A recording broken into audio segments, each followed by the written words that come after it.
Nós nos colocamos diante do teu trono, Pai.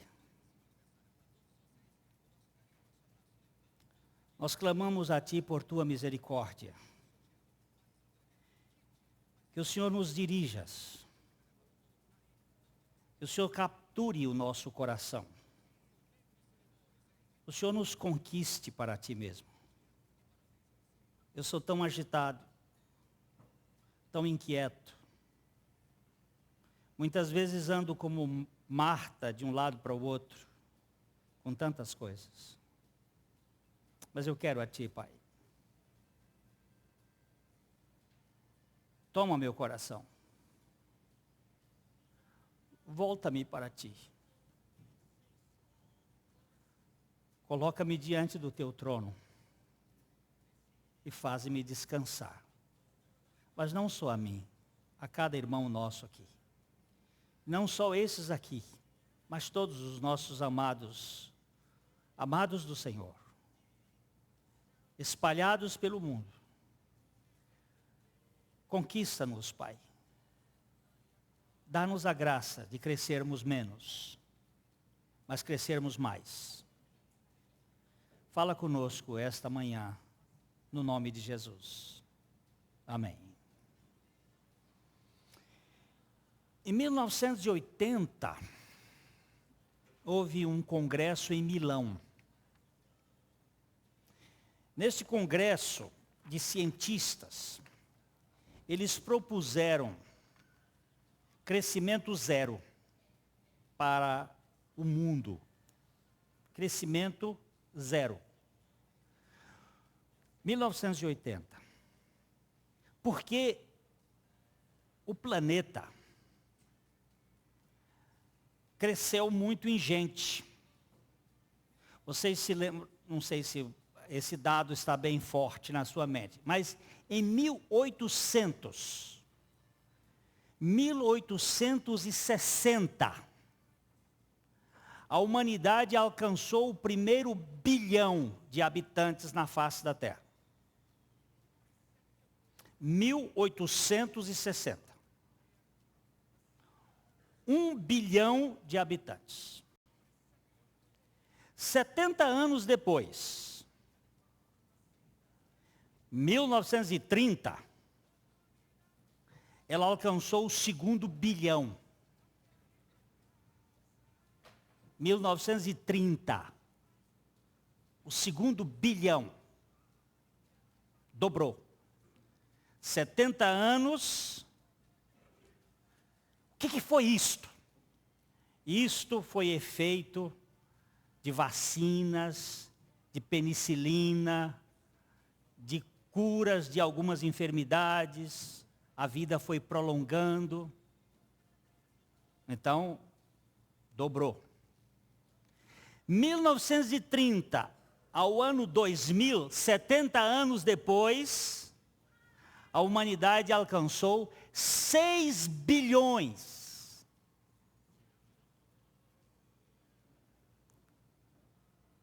$6 bilhões.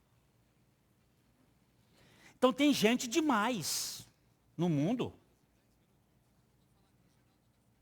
Uma das coisas que mais me preocupa no mundo é com o lixo. Onde é que bota esse lixo?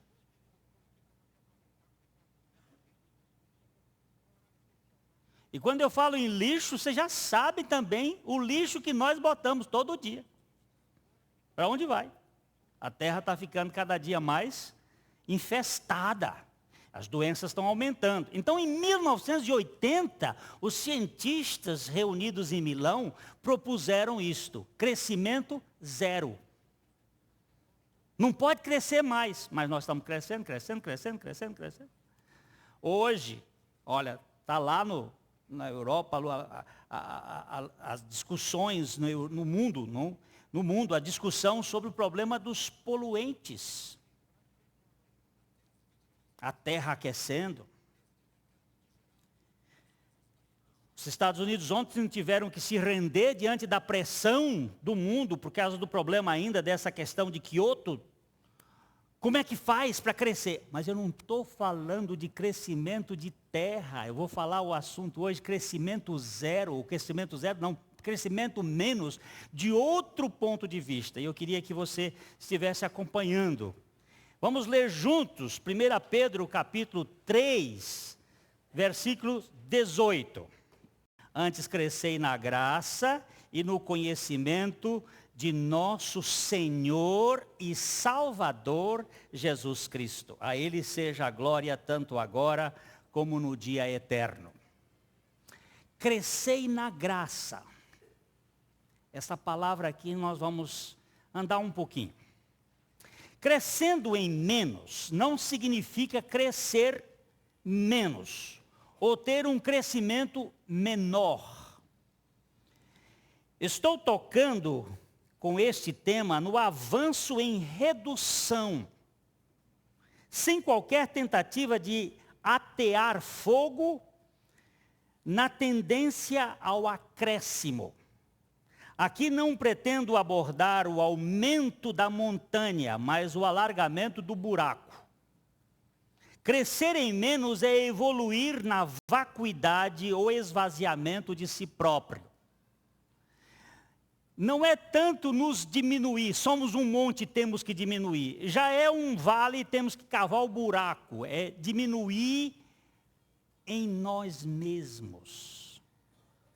Eu me sinto muito engrandecido com o germe do meu pecado. O pecado me fez uma pessoa tendente à grandeza, ao reconhecimento, à necessidade da importância. Todos os dias eu luto com essa tendência. É uma tendência de valorização, de querer ser reconhecido, querer ser visto. Isto foi aquele veneninho que a serpente cuspiu lá no jardim do Éden. Os nossos pais foram invadidos disso e nós sofremos, de modo geral, não é? Isto é um problema universal. Todos nós estamos, todos os dias, enfrentando esta luta. O ser humano vive cheio de si e continuamente pensando em crescer cada vez mais, em mais de si mesmo. A ambição do pecado propõe tornar a pessoa sempre mais, melhor e maior. Somos uma raça infectada pelo germe da grandeza, importância, notoriedade. Vocês sentem isso em vocês? Você não sente isso? Quando alguém esquece da gente, você não fica magoado? Não sente? Quando o marido esquece o dia do aniversário de casamento, você fica triste? Isso é um sinal da nossa humanidade. E essa humanidade está doente, a nossa humanidade é doente. Lembre-se que o profeta Isaías disse de uma maneira muito categórica. Ele diz assim: da planta do pé ao ápice da cabeça, não há coisa sã, sadia. Mas há feridas, inchaço, pústula. Isso é metáfora, meu irmão. Por favor, ele não está dizendo que todo mundo está leproso fisicamente. Ele está falando de uma figura. Ele diz: a cabeça está enferma e o coração está doente. Todo mundo. Não salva ninguém. Pode ser que a gravidade seja maior em uns do que em outros.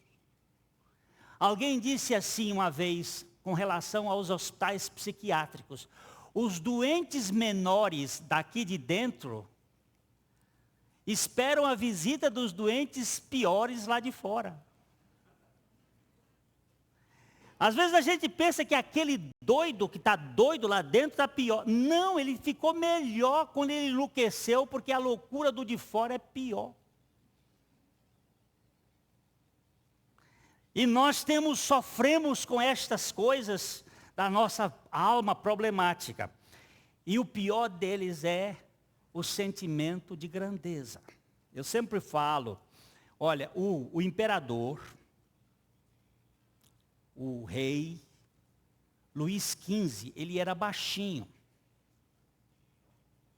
Vocês sabem que o salto Luís XV, que as mulheres usam, não é? É uma invenção dele, um tamanco. E hoje, esses tamancões que as pessoas usam, que tem dado muitos problemas, pessoas que torcem as pernas, aquele tamancão. O Luís XV despediu o pintor, que pintou ele montado num cavalo do tamanho exato.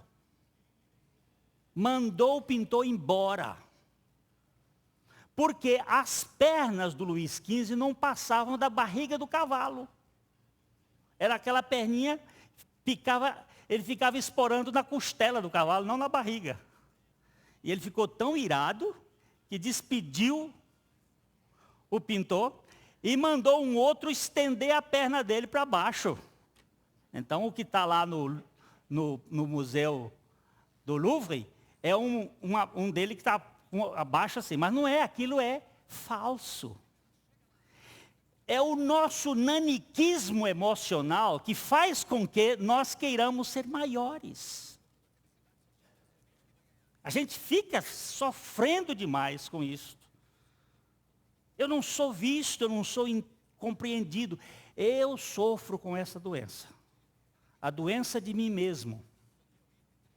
Então, irmãos, nós precisamos crescer em menos. Crescer em menos é algo contrário à nossa índole.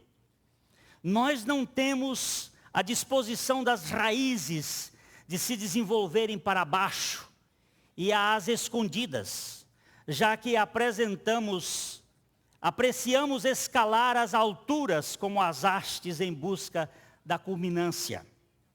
Quem cresce rumo aos píncaros da glória não suporta o anonimato e a vida de solitude. O ostracismo revela a angústia existencial dos ensimesmados. Nós não gostamos de crescer como as raízes. A gente gosta de crescer como os caules, para cima. Porque para cima a gente é visto. Alguém vê uma raiz? Não, ela está lá para dentro. Até a mandioca, né? Uma raiz lá para baixo. Lá embaixo. Mas ela não é vista. A gente tem preocupação com isto. O profeta Oséias, usando uma metáfora, fala de uma espécie de planta estranha. Nesses termos, vamos ler Oséias capítulo 14, versículo 5. Serei para Israel como orvalho. Ele crescerá como o Líbano e lançará suas raízes como o cedro do Líbano. Esse arbusto tenro como a lilácea tem raízes profundas como uma árvore enorme e frondosa. O Israel de Deus é um vegetal esquisito, pequeno e frágil por fora, mas com raízes gigantescas que descem às profundezas da terra. Olha que figura que o profeta usou. Será como um lírio. Você já viu um lírio grande? Um lírio é um arbusto, pequenininho. Mas as raízes que ele usa aqui são como o cedro do Líbano, que chegam a 100 metros de profundidade. Escondido. Para que raízes tão profundas para sustentar uma árvore tão frágil? Esquisito, não é? Porque as raízes servem para alimentação, mas também servem para sustentação. Mas por que raízes tão profundas? De 100 metros de profundidade para sustentar um arbustozinho de 60 centímetros, 70 centímetros de altura? Não tem valor. Mas essa figura que o profeta está usando aqui mostra o crescimento para baixo. como a árvore plantada junto dos ribeiros de águas que vai descendo lá nas profundezas, buscando a intimidade. Crescer para baixo, ocultamente, é uma das evidências da vida espiritual autêntica. No reino de Deus não há passarelas para exibições, nem vitrines para exposições dos produtos. A vida secreta dos filhos de Deus é a grande demonstração da realidade espiritual. Irmãos meus em Cristo Jesus, lembrem-se disto aqui: vida secreta e vida pública são duas coisas diferentes. Nós vamos falar um pouquinho. Vai ter que ter vida pública? Sim, tem o testemunho de Deus. Mas nós precisamos crescer para baixo. Nós temos que crescer em menos. E isto tem que ser uma obra de Deus em nós. E é uma obra subjetiva e interior, profunda.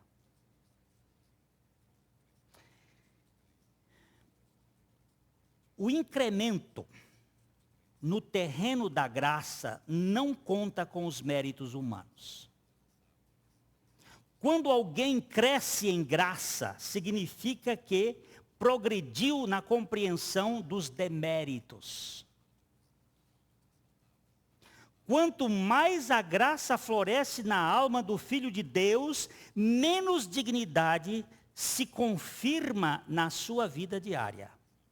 O salvo pela graça jamais ostentará um atestado de bons antecedentes ou o menor currículo vitae.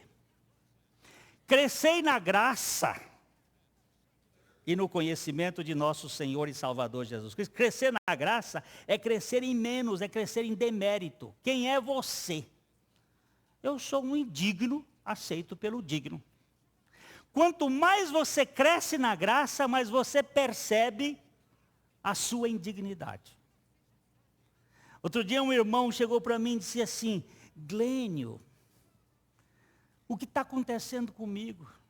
Eu estou vendo que eu estou indo cada vez pior. Eu digo, graças a Deus. Eu estou me vendo cada vez mais indigno. Eu disse, graças a Deus. É sinal de crescimento. É sinal de crescimento espiritual. Por quê? Quando você se achar um pouquinho digno, você vai se orgulhar. E orgulho é pecado. Quem é você? Eu sou o bicho grilo. Como disse a irmã Bugra, esse troço que foi achado por Deus. Mas isso não pode ser discurso, meu irmão. Isso tem que ser uma coisa revelada dentro do nosso coração. Que ainda que eu seja o pior, eu sou aceito pelo melhor. Minha identidade é Cristo. E nós precisamos ter essa condição. Porque aí nós vamos tirar de nós, vamos ver sair de nós essas coisinhas de ficar magoado, ressentido, entristecido com isso, com aquilo. Por quê? Porque como foi que Deus me achou? Deus me achou. Lembre-se que o parâmetro do mundo é totalmente diferente do de Deus. O mundo vive de aparências. E vive de reconhecimento e de valorização.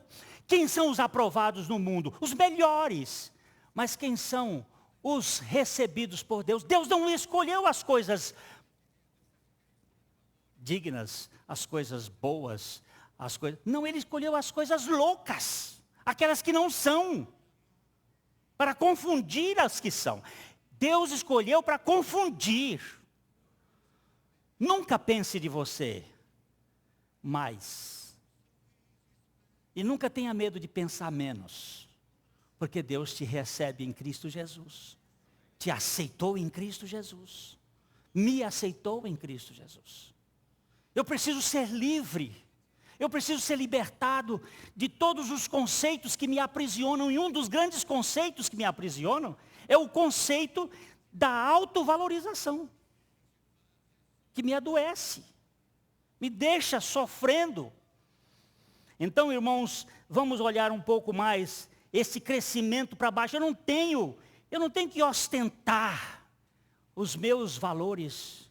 E às vezes eu fico tão triste quando eu ouço algumas pessoas contando o seu passado, contando história. Eu digo, Senhor, me tira esses olhos do retrovisor e ficar preso àquilo que eu fiz, o que não fiz, e ficar, adoece.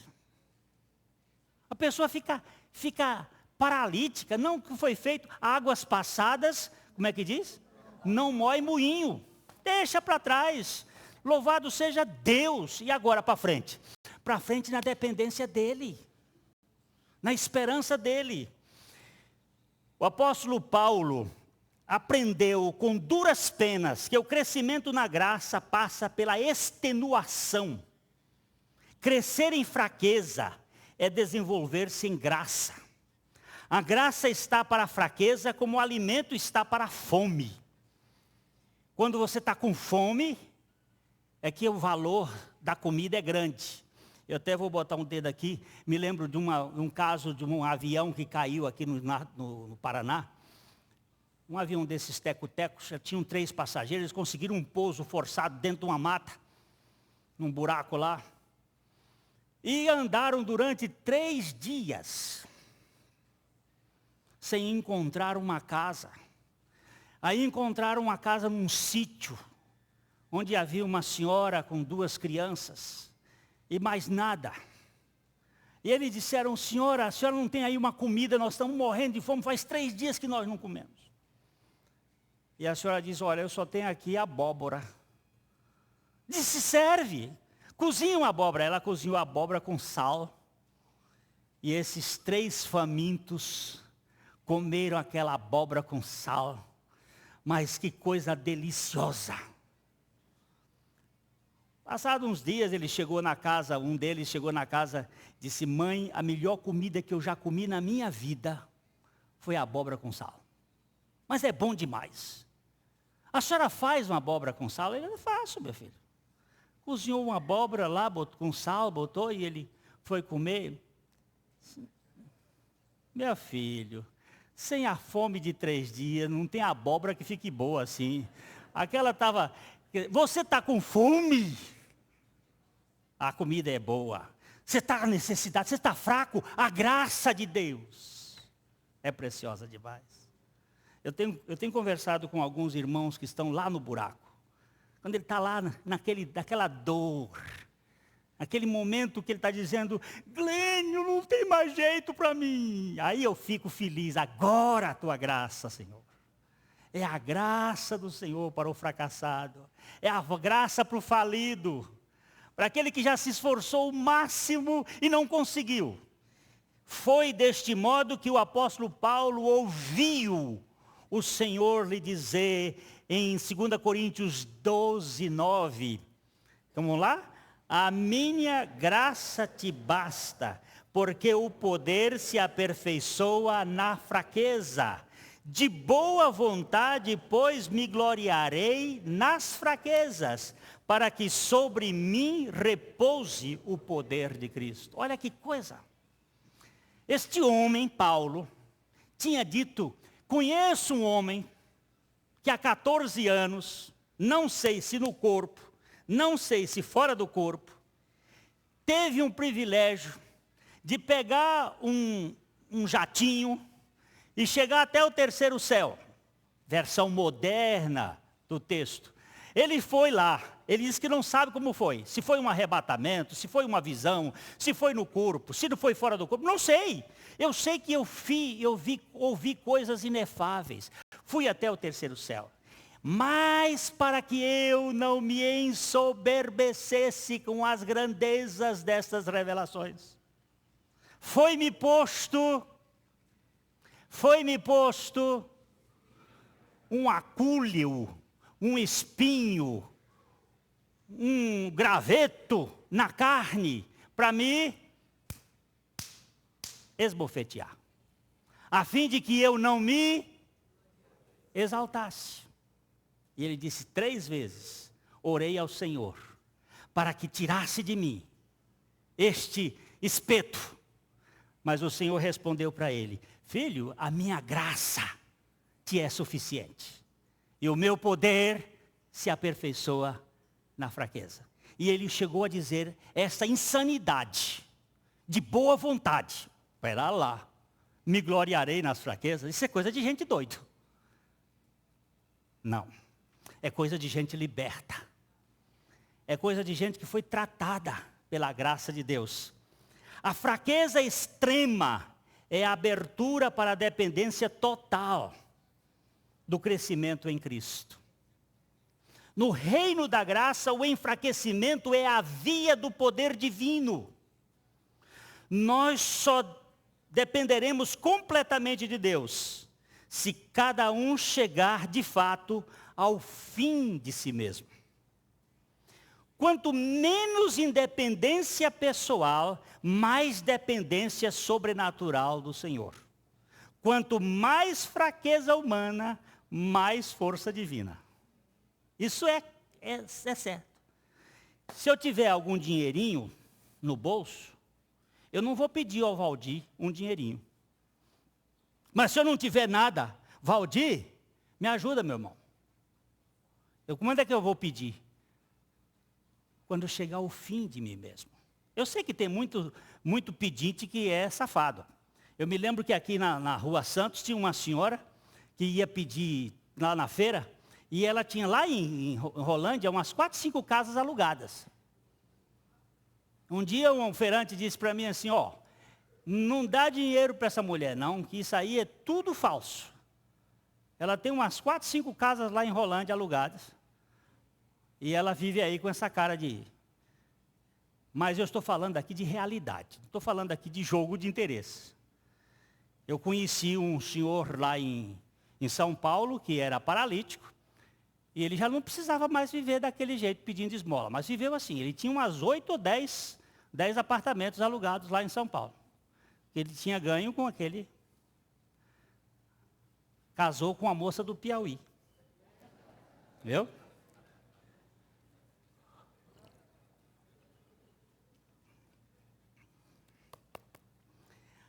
Mas a fraqueza é um caminho muito bom para a dependência de Deus. Muito bom. Deixa eu contar para vocês aqui. Um dia, eu fui ao hospital evangélico para atender uma menina que tinha cortado os pulsos. Ela tinha brigado com o namoradinho, 17 anos, ficou alucinada e tentou se matar. E aí a família me pediu para ir fazer uma visita. Fui lá no hospital. Cheguei lá, entrei na sala, no quarto. Ela disse, quem é você? O que você está fazendo aqui? Eu não chamei ninguém. Vai embora daqui. Eu quero morrer. Eu disse, você sabia que Deus quer que você morra?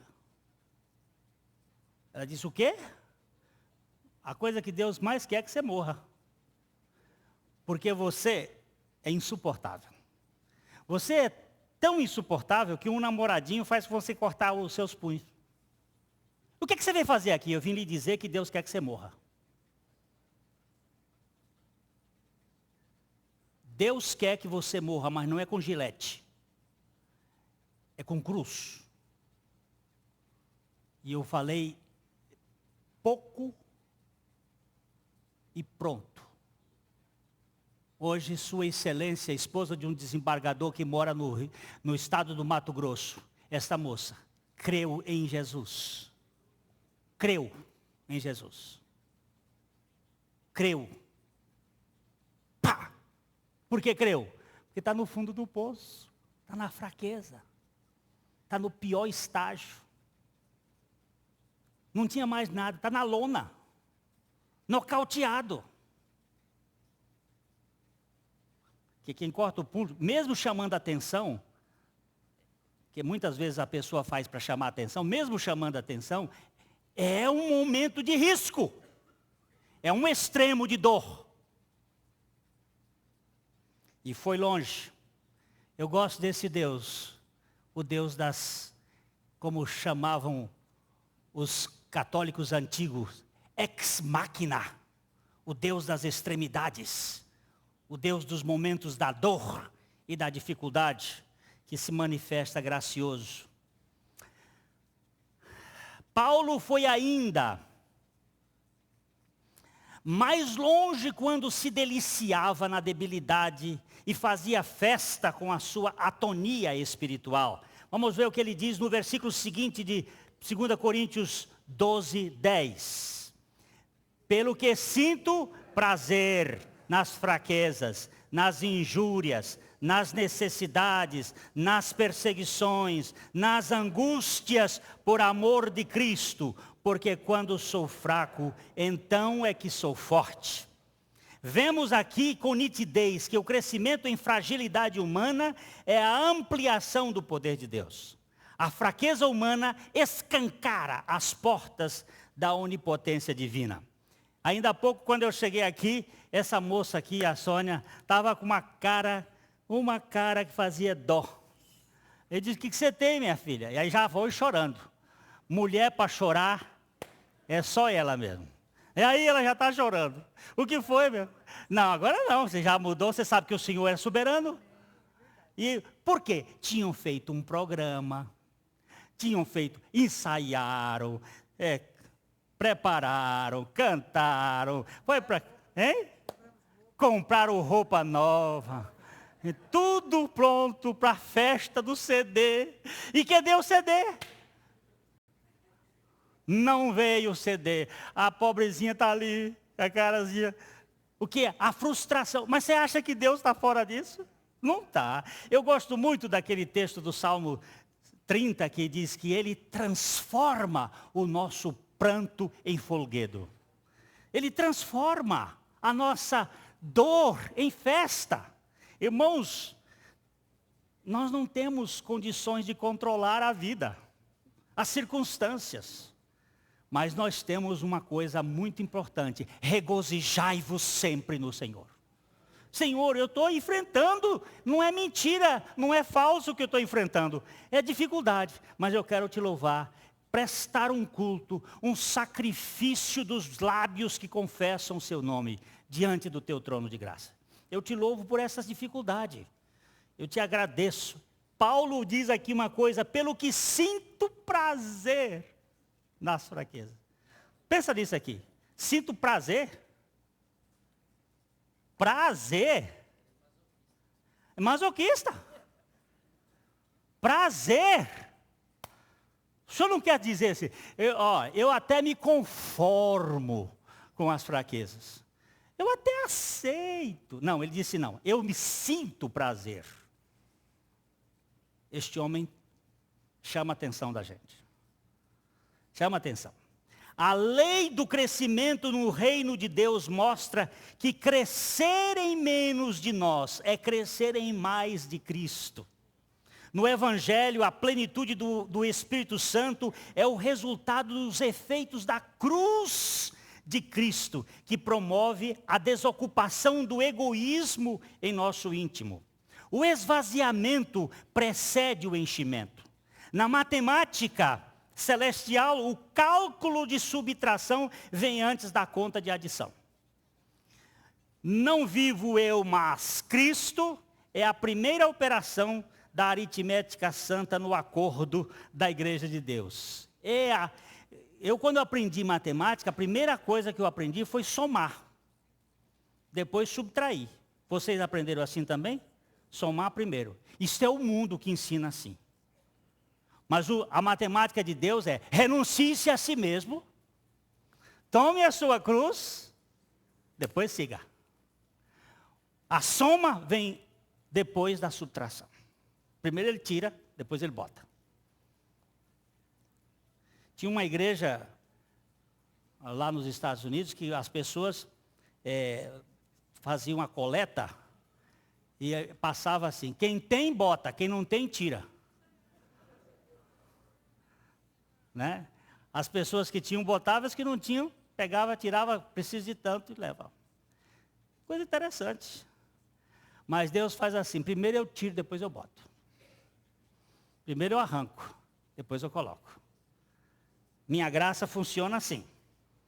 João Batista, o primo mais velho de Jesus, entendeu claramente que o crescimento espiritual é de cima para baixo. Crescer no conhecimento de Cristo é decrescer em nossa estima particular. É conhecer mais de Cristo, é minguar cada vez mais em nossa avaliação. Foi assim que João concluiu. Como foi que ele disse no capítulo 3:30 do Evangelho de João? Convém que ele cresça e que eu diminua. Eu uso sempre aquela versão da irmãzinha no interior da Bahia, que disse assim: convém que ele cresça e que eu desapareça. Fez uma rima boa e muito interessante. Sumiu. Senhor, faz isso comigo.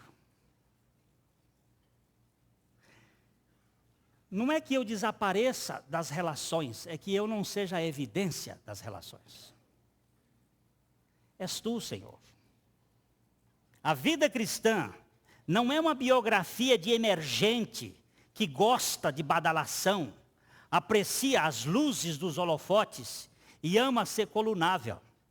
Ser cristão é ser menos diante da opinião pública. É preciso primeiro drenar este tumor inchado da imagem insuspeita e do valor subjetivo de nossa alma, para que a identidade de Cristo se manifeste docemente em nosso homem interior. Você sabe que uma das coisas dos emergentes, já o nome diz emergente, que saiu, é gostar da passarela. Gostar do reconhecimento, dos aplausos. Eu gosto, mas eu preciso de cruz nessas áreas. Eu preciso da obra da cruz. Senhor, John Wesley disse assim: na terra onde o meu Senhor recebeu uma cruz como marco, eu não posso receber um troféu. Eu tenho que andar um pouquinho mais abaixo. Eu tenho que andar um pouquinho mais atrás. Senhor, tem misericórdia de mim. Tem misericórdia de mim. Os filhos de Deus vivem na presença de Deus e na dependência de Deus. Andrew Murray foi categórico ao afirmar: ter vida em si mesmo é prerrogativa exclusiva de Deus e do seu Filho. Mas a mais alta honra para uma criatura é buscar vida, não em si mesma, mas em Deus. A nossa personalidade cristã é formada pela comunicação da vida de Cristo em nosso ser. Por isso não carecemos da consideração e aceitação social para demonstrar quem somos. Nós não precisamos.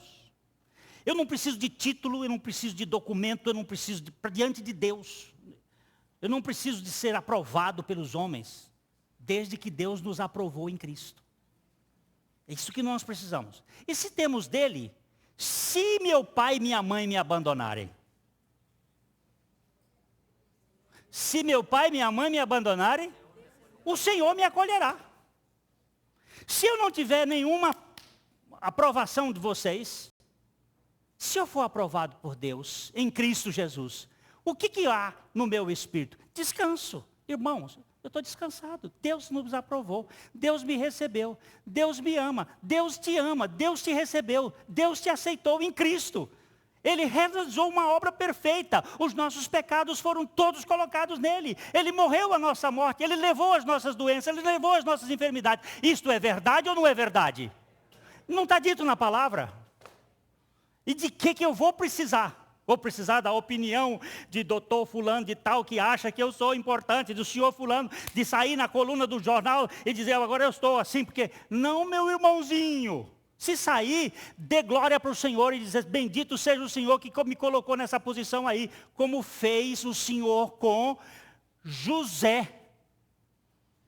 E quando os irmãos ficaram lá sofrendo, ele disse: meus irmãos, não fiquem tristes não, porque aquele mal que vocês fizeram para mim, Deus transformou em bênçãos. Foi para esse tempo que eu vim mesmo, meu irmãozinho. Deixa Deus dirigir a sua história, a minha história. Vamos sair desse canto de vitimismo e de doença. Senhor, me cura, me liberta da minha própria angústia de querer ser aquilo que o Senhor não quer que eu seja. Eu quero ser aquilo que tu queres que eu seja. Todo aquele que foi aceito incondicionalmente pelo Pai, através do Filho e da sua obra na cruz, é uma nova criatura que tem sua identidade permanente como Filho de Deus e que não precisa da anuência pública para ganhar reconhecimento na sociedade. A vida secreta da família divina é o estilo mais adequado para a convivência do povo de Deus. A vida secreta. A invisibilidade pública e a visibilidade confidencial na presença de Deus são, está errado o português aqui, são os sinais do trânsito seguro da identidade espiritual. O cristão ainda anda na luz do Senhor, mas fora do olhar dos espectadores humanos. Jesus foi muito aberto com relação a este assunto em Mateus capítulo 6, verso 1. Guardai-vos de exercer a vossa justiça diante dos homens, com o fim de serdes vistos por eles. Doutra sorte, não tereis galardão junto do vosso Pai Celestial. A primeira vez que aparece a palavra galardão, está falada aqui de Deus, de Jesus. Ele diz: você que anda atrás da opinião dos homens por causa de justiça, vocês não vão receber galardão. Ainda que não perca a salvação. Mas não tem galardão. Não exerça a sua justiça diante dos homens. Eu fiz isso para aquela pessoa. E olha o que ela fez para mim. Para. Duas coisas pede o amor: não pagar, não cobrar o que dá, e não pagar o que recebe. Não cobrar o que dá e não pagar o que recebe. Foi amor? Foi amor. Então, bendito seja. E tira o cavalo da sala. Fica aí. Eu dei minha vida. Mãe, então. Mãe é doida por isto. Eu gestei você, carreguei 9 meses na barriga, fiz não sei o quê, amamentei você, e agora, o que é que você fez por mim? Aí o filho diz assim: eu não pedi para vir o mundo. Aí dá logo um tapa aí e ficam brigados. Por causa de quê? Por que não diz assim: meu filho, bendito foi você ter vindo, viu? Foi um dom de Deus, foi um presente de Deus. Foi uma bênção poder amamentar você, carregar 9 meses na barriga, foi um privilégio. Mas a gente não quer, é a justiça da gente. Eu não sei se vocês têm esse problema, mas eu tenho. Não tenho de gerar filho, mas tenho os problemas de querer ser reconhecido. E é isso que Deus quer nos libertar. Crescer menos. Crescer mais em menos. Sair do palanque, sair do palco, sair mas não é sair por estratégia, é sair por graça, por libertação. A fé cristã não é um espetáculo que requer plateia. O verdadeiro culto não é um show que exige espectadores. Nós não precisamos de relatórios para ser aprovado diante do Senhor. Como insistia Andrew Murray, não há outro caminho que leve à vida verdadeira, a permanecer em Cristo, que não seja aquele que nosso Senhor trilhou antes de nós. O caminho da morte, isto é, o caminho da cruz. Não há. Sem a morte desta vida exibida, não haverá cristianismo verdadeiro. Se quisermos crescer na vida cristã, devemos crescer em menos diante da opinião dos outros. o caminho do peregrino será diretamente iluminado por cima. Todavia, as laterais estarão sempre cobertas por véus. Jesus desvendou a prática da contribuição, da oração e do jejum, vedando aos homens as informações do acontecimento. Veja, por exemplo, como ele resume a questão da oração em Mateus 6,6. Tu, porém, quando orares, entra no teu quarto e fechada a porta, orarás a teu pai que está em secreto, e teu pai que vê em secreto te recompensará. Só por curiosidade. Jesus fala, vós sois a luz do mundo. Um pouquinho antes. Vós sois o sal da terra. Vós é plural. Mas quando ele foi tratar do assunto da oração, ele disse tu. Interessante isso, né? Ele não disse vós, ele estava falando para os discípulos, mas ele disse tu. Ele singularizou, porque a oração é uma coisa de individual, sozinho. Entra no teu quarto, você não tem plateia. Tu, quando jejuares, sozinho. Tu, quando deres uma esmola, sozinho. Interessante isso, né? Jesus particulariza essas coisas. Não tem que ter plateia. É uma coisa individual, diante de Deus. Deus vê o nosso coração. Ele está observando o nosso coração. As pessoas observam os nossos atos, não as nossas atitudes. Mas Deus está observando os nossos atos. Já contei tantas vezes, mas sempre as ilustrações ajudam, são luzezinhas. Diz que Jesus, é uma lenda. Jesus estava andando. De repente, passou na frente de uma casa, eles estavam comendo carneiro. A turma comendo carneiro lá. E todo mundo sorridente, alegre, rindo. Comendo carneiro e contando piada e fazendo aquela coisa. Jesus passou e disse, amaldiçoado seja essa casa. Aí passou na frente, ele ia com os discípulos. Chegando numa outra casa, estava uma brigalhada, o pai repreendendo os filhos, a mãe dura com os filhos, dando um duro terrível. Aí Jesus olhou e disse, abençoado seja essa casa. Aí os discípulos disseram, eu não entendo, mestre. Naquela casa, quando tudo estava bonito, o senhor amaldiçoa. Aí nessa casa aqui, está um brigadeira danado e o senhor abençoa? Que história é essa, mestre?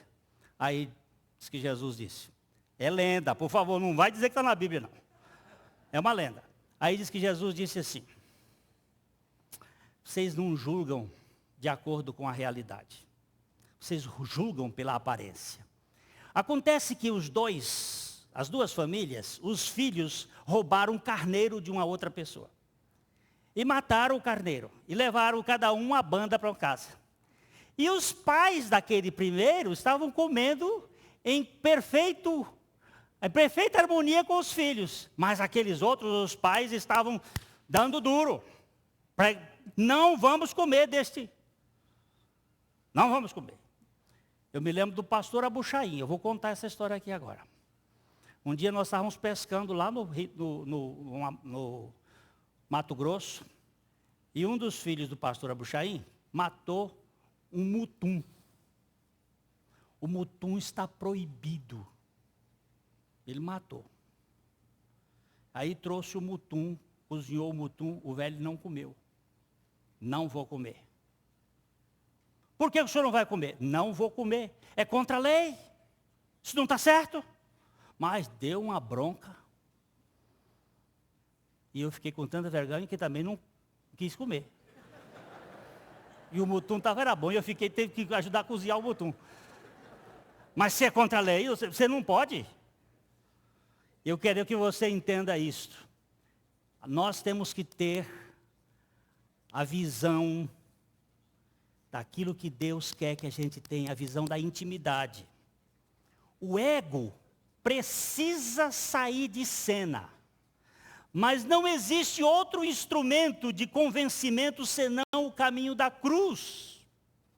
Só a morte de Cristo na cruz e a morte do pecador com Cristo podem persuadir o velho homem da sua disposição arrogante de se exibir diante do auditório. A vida em secreto é a atitude apropriada e ajuizada da nova criatura que teve o seu caráter transformado pelos efeitos da cruz de Cristo e que no dia a dia apresenta as marcas desta cruz, levando o morrer de Jesus como evidência de sua fé em Cristo, diariamente, carregando isto aqui, ó. Quem é você? Eu sou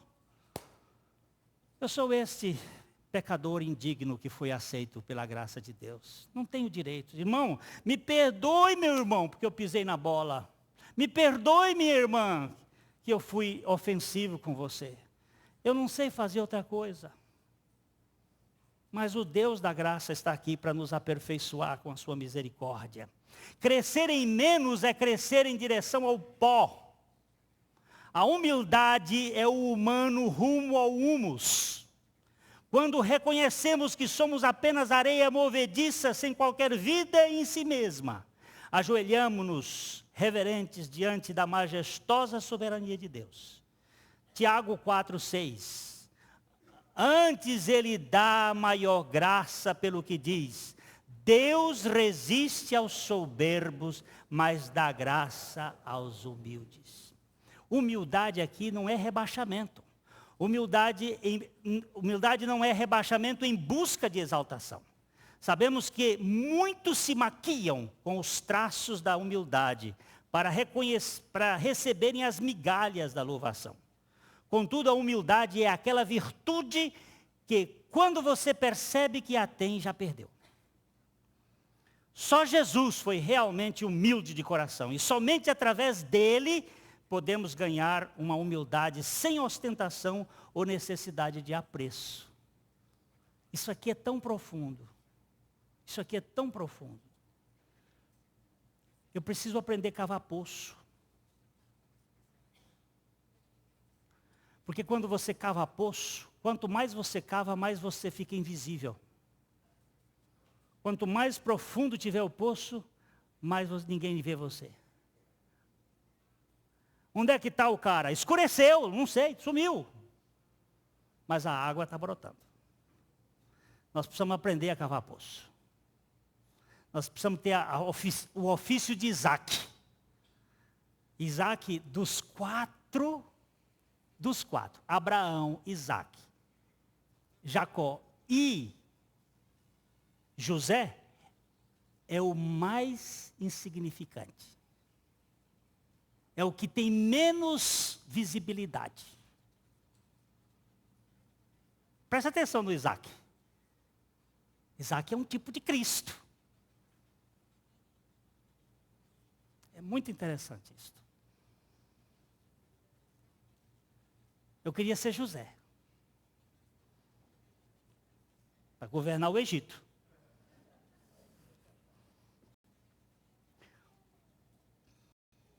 Crescer em humildade é crescer em isenção de cuidados especiais, na ausência de interesses particulares ou prestígios reservados. Agostinho dizia: para os que desejam aprender os caminhos de Deus, a humildade é a primeira, a segunda e a terceira lições. Mas é bom lembrar que não há graduação nem formatura em matéria de humildade. Nenhum mortal pode se considerar humilde sem correr o risco da arrogância espiritual. Qual é a humildade? A humildade é a primeira, a segunda, a terceira lição, mas você não vai formar nunca. Não vai ter uma vez diploma de humildade.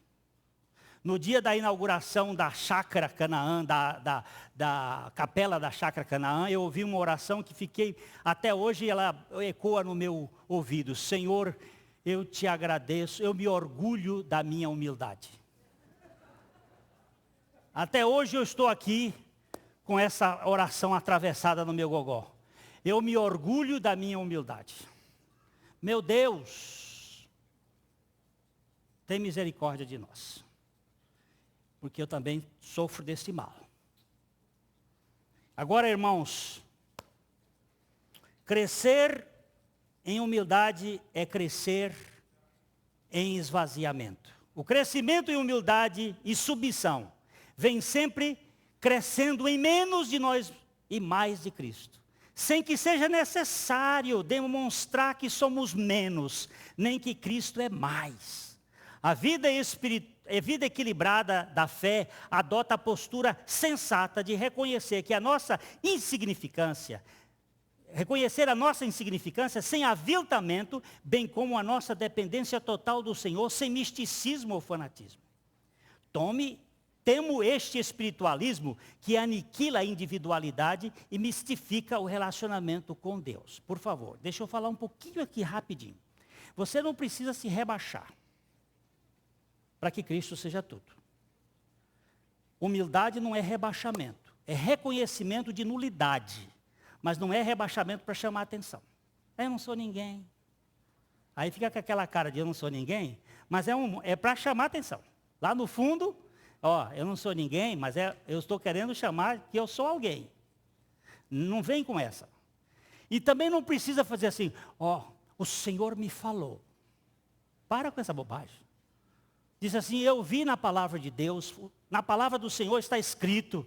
Fala no nome da palavra, porque o que foi escrito para o nosso ensino foi escrito. Não fica com essa experiência, o Senhor me falou. Eu tenho pavor dessa história, o Senhor me falou, porque a pessoa fica tão especial que só o Senhor falou para ela, não falou para você. E de repente você se torna, o outro é o Senhor me falou. Não, se o Senhor lhe falou, diga, olha, na palavra do Senhor está assim. Assim está dito. Porque o Senhor sempre nos fala pela sua palavra e pelo seu Espírito. E tira o misticismo, a ideia de que você é especial. Você não é especial. Você é um escolhido de Deus. E como escolhido de Deus, você é de Deus. E Deus te ama. E Ele vai falar com você. Mas não fique mostrando essa atitude de superioridade. Senão isso vai estragar a nossa intimidade gostosa com o Senhor. Crescer em menos. Para terminar, irmãos, menos de nós e mais de Cristo é a expressão saudável no crescimento da eterna salvação de Deus, que nos transforma em seus filhos, destituídos dessa carência de importância humana, uma vez que já fomos revestidos da importância plena da vida de Cristo. Eu gosto desse texto, esse texto tem falado muito ao meu coração, que é Colossenses 3:3. Porque morrestes e a vossa vida está oculta juntamente com Cristo em Deus. Porque morrestes e a vossa vida é Cristo. A mensagem que você acabou de assistir faz parte do Ministério de Comunicação Palavra da Cruz. Temos um grande acervo de estudos bíblicos em áudio e vídeo. Distribuímos também, gratuitamente, o jornal mensal Palavra da Cruz. Entre em contato conosco pelo fone fax 0 operadora 43 3322 3037 ou pelo e-mail com@palavradacruz.com.br. Visite-nos também pelo site www.palavradacruz.com.br. Graça e paz.